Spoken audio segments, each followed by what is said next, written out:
Anak-anak Indonesia tidak tahu betapa bodohnya mereka, kata Elizabeth Pisani di bukunya tahun 2013 yang berjudul Indonesia ETC yang sudah diteliti 2 tahun sebelumnya. Dia membeberkan hasil bahwa dari yang dia teliti hanya 15% anak yang bisa membaca intisari dari satu buah paragraf. Hanya 20% anak yang bisa mengurutkan angka dari kecil ke besar, besar terkecil. Dan hanya 12 anak yang mampu menjawab pertanyaan soal cerita dengan subjek penelitian kelas 5 SD. Inti dari penelitian dia itu bukan tentang anak kita sudah bisa calistung apa belum.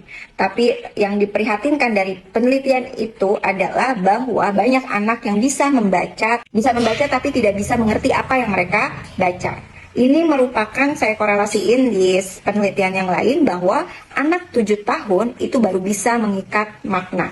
Anak di bawah 7 tahun otaknya masih konkret sehingga tidak bisa mengikat makna. Jadi mungkin dia bisa membaca tapi dia tidak tahu maknanya sehingga bacaan hanya bisa dibaca gitu, bukan dimengerti. Kita hubungkan dengan penelitian lain. Waktu itu ada penelitian dari UNESCO, dia meneliti 1000 anak yang bisa membaca tapi hanya 0,001 yang menyukai membaca. Jadi dari 1000 anak hanya ada 1 yang suka membaca. Padahal dia sudah bisa membaca dari balita. Ada sebuah riset di mana katanya juga Indonesia lebih cepat anak-anak bisa membacanya bahkan dari negara Eropa dan negara-negara barat lain. Karena di Indonesia 3 tahun, 4 tahun anak-anak sudah bisa membaca. Jadi peringkatnya agak tinggi, mendahului negara-negara maju. Tapi di penelitian yang lain menyatakan bahwa minat baca anak-anak Indonesia atau rakyat Indonesia itu adalah di peringkat ke-60 setelah Thailand. Mencengangkannya lagi, Indonesia mendapat peringkat 4, rakyatnya sangat aktif dan cerewet di sosial media. Setelah Cina, Amerika, dan India. Kemudian Indonesia mendapatkan peringkat 2, netizen paling cerewet di Twitter. Sekarang kita bayangin, ilmunya minimalis karena malas membaca atau tidak mengerti arti bacaan. Kemudian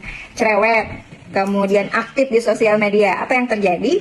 Indonesia jadi negara dengan netizen tong kosong nyaring bunyinya, yang dimana mungkin kecepatan jarinya lebih cepat daripada kecepatan otaknya. Akhirnya apa? Mudah terprovokasi, termakan hoax, dan fitnah. Kemudian apa hubungannya dengan calistung di usia dini? Jadi ada pyramid of learning, bisa dilihat di sini, bahwa membaca termasuk kecerdasan kognitif, ada di paling atas, dimana semua ahli pendidikan setuju usia mulai calistung itu pas di usia adalah 7 tahun ke atas.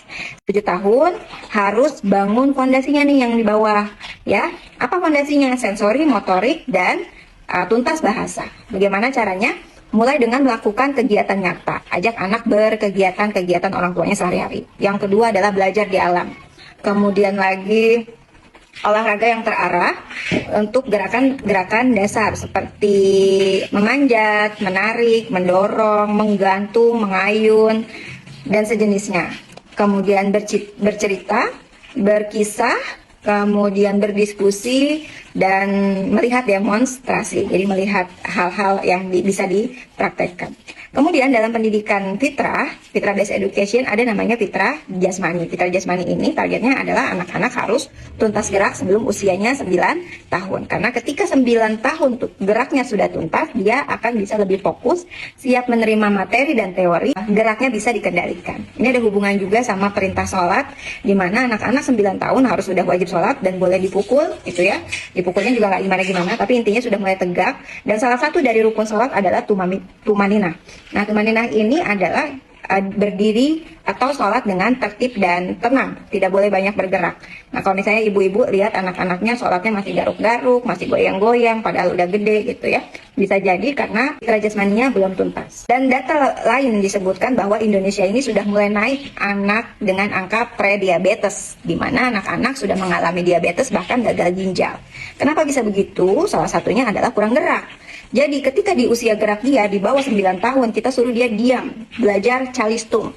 Nah, ketika dia sudah bisa calistung, di usia dia diam, dia disuruh gerak karena mager. Kita siapin cemilan, terus dia main gadget, terus tapi kita menuntut dia banyak gerak. Dia usianya, perkembangannya sudah ditukar sama orang tuanya. Jadi ya acak-acakan kan sekarang. Buat orang tua yang takut gitu ya tentang anaknya belum bisa baca di usia 7 tahun, saya kasih tahu ya bahwa anak yang punya kecerdasan rata-rata saja itu bisa digagas 3-6 bulan bisa membaca. Jadi kalau misalnya anak kita baru mulai belajar membaca di usia 7 tahun, dia akan bisa membaca maksimal di 6 bulan. Kecuali anak itu memiliki masalah disleksia ya.